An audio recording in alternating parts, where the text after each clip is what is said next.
place within the last few months, and the most recent that just took place just last night. These homicides involving firearms have shaken up our sense of safety in the city of Holyoke, and I thought it'd be important to do this press conference to reassure the public's safety. I have here District Attorney Gulluni, who will report on these crimes, on the investigations, and that were initiated, on the success of those investigations. And momentarily, we'll hear from our police chief of the Holyoke Police Department, who leads in our community implementing mitigation efforts to de-escalate criminal behavior. But before we hear from them, I just wanted to share a few things. For as long that I've grown up here in our city of Holyoke, our city has always been a place of hope. It's always been a place of opportunity. We take care of people who are down and out on their luck here in the city. My family growing up benefited from Holyoke's compassion. And although I take pride in who we are as a community, and will continue to partner with organizations and invest in those important programs and resources that help build people and minimize criminal behavior, I do also understand that this level of compassion does indeed come with certain quality of life challenges that we have to face and that we're dealing with every day. We can't let these challenges make us lose sight of who we are as a community. Not just as a community, but as Hoyokers. This just means we need to work harder, smarter, more creatively to help the people that are dealing with mental health issues, addiction issues, access to jobs and housing, and other factors. We do need justice. Justice isn't dispensed only by courts and prosecutors. I'm talking about social justice, which is the business of the entire community. Our common aim is not only bringing lawbreakers to justice, which we do well, and again, we'll hear from the district attorney, but ensuring that our community strives for a just society where addiction and mental health illness and other contributors towards social determinants of health are addressed, and addressed with compassion and consistency in the interest of creating a safer and more humane Holyoke. I'm committed to that. Our law enforcement agencies are committed to that. Not just our law enforcement agents here locally, but around the region, Western Mass. And I know countless of organizations in our city that are committed to that. So let's not forget that, keep working together to achieve our common goals. I do want to thank DA Gulluni for stepping in at a moment's notice for this press conference to share information to the public and the hard work his staff does for the people of Hampden County. Thank you. I also want to give a big thank you to the members of the Holyoke Police Department and their relentless efforts every single day, showing up to work and contributing to the team in our efforts to build on the very issues that I just explained. Our citizens can take pride in knowing that these organizations are indeed working together and getting the job done for the greater good of our public and for your safety. At this time, I'll introduce District Attorney Gulluni.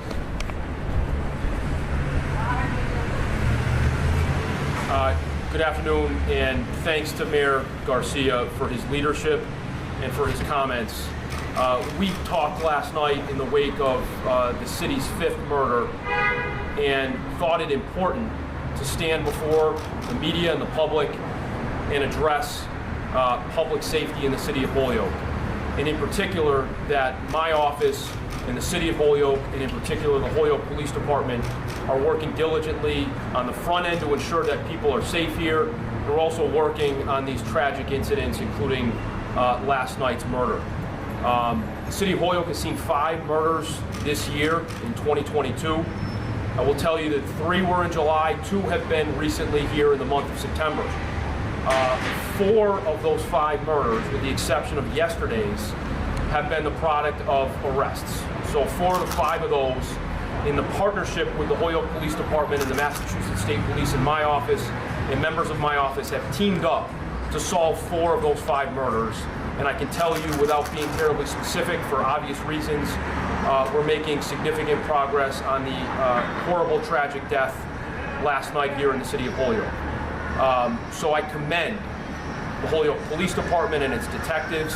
I commend the Massachusetts State Police who are attached to my office and members of my office who team up when these incidents happen to work together collaboratively to make sure that justice is brought for the city of Holyoke, but also for a victim who's lost his or her life and for that victim's family. That is incredibly important and honorable work.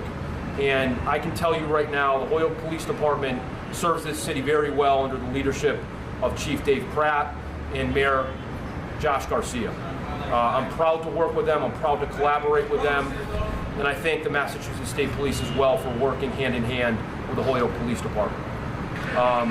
You know, public safety is an issue we're all concerned about, and it's been my belief, it's been something I've said across this county, that every neighborhood, every citizen deserves to be safe, deserves to feel safe. And on the other hand, no one deserves to hear gunshots at night. No one deserves to see crime scenes outside their front window. No child deserves to walk by a drug dealer on the corner. And I think if you went in any neighborhood in this city and you talked with folks, they would tell you the same thing. They respect their police, they appreciate their police. And that public safety becomes a larger issue, becomes an economic development issue, an opportunity issue. And if what Mayor Garcia and Council President McGee are going to do is going to be successful, they've got to have public safety. They've got to have a quality police department, which they have here with Holyoke. And people have to feel safe in order to go to school, in order to go to work, in order to start a business here in the city of Holyoke. And the police department has to be empowered and entrusted by its elected officials, and it has that, but also by its citizenry. So irresponsible comments by elected officials regarding what the Holyoke Police Department does, which is totally inconsistent with all the evidence, is frankly irresponsible and contemptible. And you know, speaking of comments that were made recently around the issue of ShotSpotter, which is a technology the city of Springfield, for instance, has used for upwards of 15 years, it's never been characterized by anybody as something, as a tool of inequality, as something that unfairly polices black and brown communities. Quite the contrary. It's a tool that police use, it's a tool that my office uses to solve gun crimes, to respond more quickly to victims who are victims of gun violence. It's a tool used to suppress gun violence in our most vulnerable neighborhoods. So anything else, again, is inconsistent with the evidence, is irresponsible, is unreasonable. So I stand here today in partnership with Mayor Garcia and the public safety of the city of Holyoke, in partnership with Chief Pratt and Holyoke Police Department, in partnership with our collaboration with the Massachusetts State Police and my office for public safety. And we're working very hard on these tragic incidents, and we're working very hard holistically in the programs that my office puts on and what Mayor Garcia talked about, with what we're doing for young people, for children in Holyoke, what we're doing to support people suffering from substance use disorder. We're working very hard to give people opportunities to avoid crime. But public safety is important, good policing is important, and we stand here to represent that and to support that.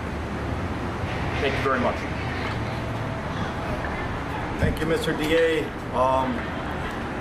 My apologies, Mr. President. Also with me is our Council President, Todd McGee.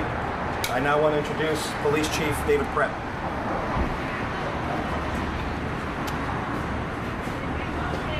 Thank you all for coming. I want to thank the mayor and the DA for giving me this opportunity as well to assure the public that the Holyoke Police Department is going to work tirelessly to deal with the gun violence here in the city. We are going to do what we need to do. We have, as the mayor mentioned, we have many programs and wraparound services here for people. But we are just as equally capable of dealing with gun violence and what it brings to the city. And we are I'm very thankful to the mayor who supports the ShotSpotter system coming here. That's going to only increase our ability to do that work. It's gonna help us with the investigations afterwards. I also want to speak about how the DA brought up about solving the crimes and how we do that collaboratively with his state police unit. I can't speak enough about the collaborations we have. The DA being one of our strongest partners, and his unit that comes here every time we have gun violence and supports us, helps us, and helps us to solve these crimes, because these type of crimes have no business here in the city of Holyoke, and we are going to do everything we can to stop that. We have partnerships with other agencies as well, federal agencies, task forces. We are going to do what we need to do to let the criminal element know that we won't stand for this type of violence. The citizens deserve that. They're going to see it and they're going to get it. That's my promise to the city. Thank you. That's all I have. Thank you, Chief. Questions? Mr. Mayor, you mentioned earlier that you're all going to address mitigating factors that lead to this kind of violence. Can you share with us some of those mitigating factors? So there's no question when you talk about victims that are struggling with addiction, folks that are struggling with keeping a home and affording one, people who don't have access to jobs and other potential social determinants of health factors that can lead to an individual wanting to lead down a path of criminal behavior, whether if it's stealing from the local grocery store or from a person downtown or whatever the case. We don't, obviously, we have intervention to hold folks accountable for engaging in criminal behavior. But the longest term strategy here in the city has always been to help people where they are and get them to build. We have other mental health concerns. Look, City of Holyoke, we have many nonprofits, organizations doing incredible work in our city. And we funded many of them through community development block grants. Even some organizations got some ARPA funding to continue that work. And we're going to continue to partner with those organizations to try to address the root causes of these problems. At the same time, we need to be as proactive as possible and intervene to deter the criminal behavior from happening to begin with. May I ask a follow-up, and this is to Chief Pratt. Are there a common thread between all these killings in terms of ages, in terms of drugs, or area? Yeah, generally speaking, in the 5 murders, they're all sort of distinct. There are really 3 that have a relationship, for lack of a better term, to sort of gang, drug, gun violence among young people. But there are dissimilarities with the 5 murders, and certainly no commonality that should concern any particular population or person in the city of Holyoke. And that includes last night's incident. Can you give us more details on that? We're just hearing sort of rumors at this point. What exactly happened and where? Yeah, so it was in the downtown area. I'd have to refer to the exact street, but it was an incident with an individual that we do have some video surveillance footage of approaching the individual and using a firearm, which results in the death of that individual. Victim's identity has not been released yet by my office. And again, I need to be vague at this delicate stage as the investigation develops. But I can tell you and the public that we've made significant progress. We've been in communication with victim's family, but we're not at a stage now where I'm comfortable identifying the victim at this point.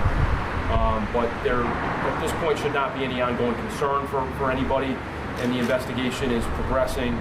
The state police and Holyoke police and some of our partners are very actively investigating at this very moment. In your experience with ShotSpotter, how much of an effective tool is that in the community? Does it not only spot where the shots are fired, but also prevent it, giving someone pause to fire a weapon? Does it also give someone pause to fire a weapon if they know that they're sort of being listened to? Yeah, the second part of the question was regarding the effectiveness of ShotSpotter and what other sort of information it provides. I actually used ShotSpotter as an assistant district attorney in prosecuting cases from all over the county before I became district attorney about 8 years ago. The technology has advanced like all things, and it actually can provide the caliber of a particular firearm. The technology has gotten much better at separating out fireworks and cars backfiring, so essentially false alarms. It gives and you can use this information at trial. There's all kinds of printouts and displays that can be produced that give you very particular information about where exactly that noise came from, how many gunshots. It can distinguish between two gunshots happening at the same time from different firearms. And it provides police almost instantaneous information or notice that there's been a gunshot. So we've had situations where police are in a matter of seconds on a scene of a gunfire incident where there's a victim who might have died. And in that instance, first responders are there very quickly to provide aid to an individual who's suffering from a gunshot wound. And it also provides that kind of instantaneous information. So sometimes arrests come right at that very moment if police are there quickly on scene. So it's a tremendous tool, again, that the city of Springfield, in my experience, and many cities across the country have used for a very long time to great effect. And I think it does have that sort of chilling impact on people who know that if I fire this gun, the police are going to find out about it in a matter of seconds. And if there's a police officer around the corner, he or she is going to be there in mere moments. So I think it does have that preventative effect to your question, sir. And Mayor, on the shot spotter, I think it was probably. Question's probably more appropriate for Mr. McGee, who hasn't spoken yet. But my understanding as a citizen of Holyoke is that money was the problem before in us not getting shot spotted. Because there's some federal money and I think some other money offered. Will the council maybe bring that back on the table? So with regards to what was debated at the city council level, that has been tabled and therefore can be brought up again at the next meeting or a subsequent meeting to be acted on again. So what had transpired, just so the public knows, is there was a vote taken. There was not the required votes to approve the acceptance of that grant. Therefore, there was a reconsideration of the vote to then table it and bring it up again. That's what happened stands. Mayor, are you willing to wait that long for the next vote? Just to clarify. Thanks. So no. Well, let me clarify. The city council, through the vote of the council, they accept any grants coming into the city. That's why the city council is involved. Currently, the question in front of them is whether or not they want to accept a grant our local police department was able to leverage through the federal government to cover 1 square mile of shot spotting. We're looking forward to implement 2 square miles, which covers 80% of where shots are reported. The first square mile is supposed to be covered through this grant. The remaining square mile, I'm looking forward to cover using available ARPA money, alternative revenue sources that are separate from any local budget, any local appropriation. Whether or not the council votes on this budget, I'm still moving forward. Their vote only defray the cost of shot spotting. Certainly we want to accept this grant, free money to the city of Holyoke that we can't redirect to anything else. I've heard some comments about using that money and investing it into youth. We're investing in intervention programs, youth programs. Our schools are seeing more investment this year thanks to the Student Opportunity Act. That's also helped us with our own local appropriation, contributing to that investment. We're seeing those investments are happening. We also need to invest in the tools that help us achieve greater intervention and safety for the public. This is one of them. This investment will allow us to test it out for 2 years before we start using our own local funds to cover their annual recurring cost. What we want to do is use this grant money and the available alternative revenue sources for 2 years to see the effectiveness of this program. The program proves to be effective, great. At that time, we can decide if whether or not we want to continue funding this. If it's not effective, we pivot and change course. It'd be irresponsible of me as mayor to try everything and anything available to me that's going to help improve the quality of life for our residents. And the residents in downtown Holyoke, we're talking about a part of our city that is predominantly Hispanic, Puerto Ricans, mostly low income, that deserve just as much safety as our most affluent neighborhoods in the outer skirts of our city or surrounding cities and towns. And so that's what I'm looking forward to achieve, and I am, most certainly looking forward to listen to anybody that has anything else different to say As things evolve, we learn, we get better, we pivot where we need to, and we move forward. But that's where we are with ShotSpotter, and I'm very much looking forward to supporting this right now 100%. ShotSpotter, investments in mental health resources, long-term solutions. What are we doing short-term, on the ground? Now I'll open this off. Also That's my concern. What are we going to do about right now? We have a lot of long-term initiatives that, if folks can remember where Holyoke was in the 90s, today isn't terrible, but it doesn't mean that there isn't much more. We have a lot more work to do. And there are things at play, different initiatives, programs, services that are at play that are doing the important work, but what about right now? And that's what makes me lose sleep every single night. What can I do currently to help intervene and, prevent the next murder or prevent the next situation? And ShotSpotter is just one tool in the toolbox that can potentially help us do exactly that. As far as other initiatives, I can pass it to the chief, and he might be able to talk more about that. Chief, sorry. What I would say to that is exactly what we've talked about. The fine men and women of the Holyoke Police Department and the state police collaborating. When something like this happens, what we can do is get on the ground and solve these murders and take those people off the street. That's what we do. We do it very well. We've done it very well with the DA's help, and we'll continue to do that. We'll continue to work with all our partners to try to curb any type of gun violence here in the city. What the ShotSpotter is going to do for us, it's going to make our men and women who already intervene when shots go off now, because they react just hearing it out their window. This is going to make them better. This is going to make the Holyoke Police better at responding to gun violence. And that's what my goal is. Yes. Hey, Chief. Sorry, she also asked what are Oh, you have I a didn't follow-up? I do have a follow-up. Yeah. Councilor Maldonado Vela is mentioning comparing Holyoke police to a gang. Do you have any response to that? I had a response. I sent that response to the council president. It's disturbing, and I'm more than willing to sit down with Councilor Velez and go over it again. What we do here every day.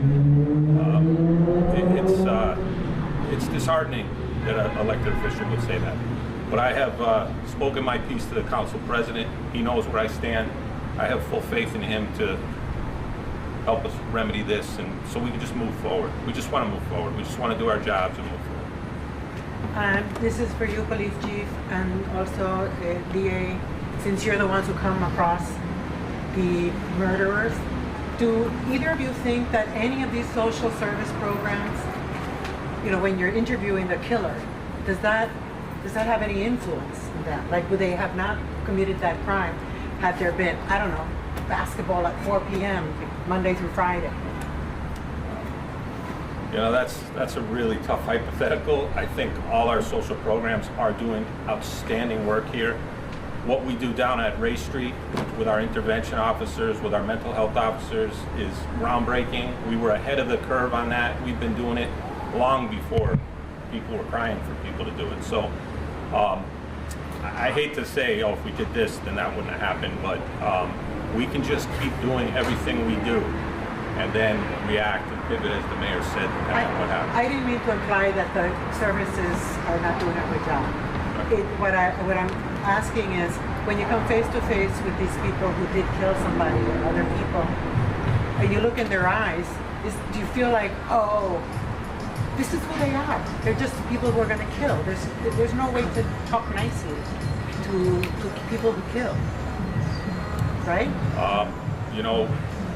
I mean, not that you talk rudely. Homicide is a crime that is usually a crime of passion in the heat of the moment.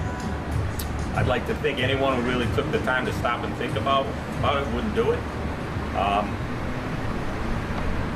Could a social program have helped that person? Sure. But you can only put the help out there. Sometimes, as they say, you can lead a horse to water, but you can't make him drink, right? So We have the programs, and we also have programs once people are involved in drugs and crime and gangs to help them get out of that lifestyle and get back to a healthy, productive life here in the city. So I feel that we are really touching it on every base that we can. And then when it comes down to this type of crime, we partner and do what we do, and we do it well with the state police. Chief, what are the limitations of a reactive policing model? Madelon Velez said that the Holyoke Police job was just merely to react to crimes or situations. What's the advantage or disadvantage of a reactive versus a community policing model? Well, if that's what we are doing, then this is going to help us react a lot faster, and we're going to be that much better at it. We are reactive at times here in the city. We have a lot of calls for service, and we respond to those. As you know, we've talked about it, upwards of almost 50,000 calls a year, and we do spend a lot of time responding to calls. But we also spend a lot of time proactively trying to curb violence and other things that happen on the streets here. Even our officers out there in the daily patrol car, in between calls, are doing an unbelievable job intervening when need be. District Attorney Gulluni, talking a bit about these 5 murders here, do we believe all 5 were targeted? No, that's a sort of difficult question to answer. What I'll say is basically what I said in response to an earlier question. There aren't commonalities between them. We have court cases to go forward with 4, and I assume there will be a 5th case coming with yesterday's incident, and we'll let the facts play out publicly at that juncture. But again, there isn't a commonality or theme that should give rise for concern for anyone in the city right now. DA, can you say if the shooter last night was on a motorcycle or any type of vehicle? I'm hearing some stuff. I'm going to refrain from any comment right now in the interest of safety of our police officers and the integrity of the investigation at this point. Mayor Garcia, I have a question for you. What is the overall message you want the people of Holyoke to know? A lot of them are expressing concerns to me personally. What do you want them to know after these 5 murders that have happened?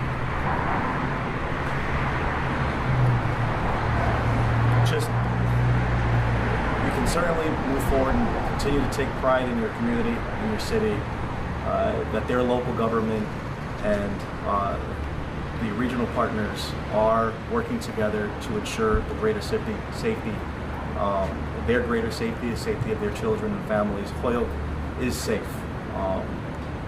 We don't have people just randomly going around doing it. These things usually are, targeted and specific, but we have a very active police department and a great partner at the DA's office that are working hard every single day so that the residents of Holyoke and all around the region actually can sleep comfortably and safely. There's a lot of things that are happening behind the scenes that are not always out up front, and the reason why I called this press conference is because I want them to know that. I want them to understand that there are folks that are working hard, that are ensuring your greater safety. No one's hiding anything. No one's covering it, putting anything under the rug. That you certainly have people that are working for you to ensure your safety, and the city is safe. And also to continue to take pride in their community. We have a lot of great positive things that are going on in Holyoke that I wish we can report on more often than never than what we're doing at the moment. We have a lot of great things happening in the city, many things in the pipeline that are going to really boost the quality of life and economic development in our downtown that we can take pride for and show off to the rest of the region in Western Mass. And when things like this happen, we have the tools that we have the resources we have to respond so that people can go forward with their lives safely and as effectively as possible. And we want to continue to invest in new tools that are available to us to continue to do that. And there's going to be more information coming forward in how we can invest to be better and improve public safety. So people are working on their behalf. You're safe, and you can continue to love and take pride in your community as you always have. 5 murders in the last it's on the high side of average, especially now if you consider we're in September, another quarter or so of the year left.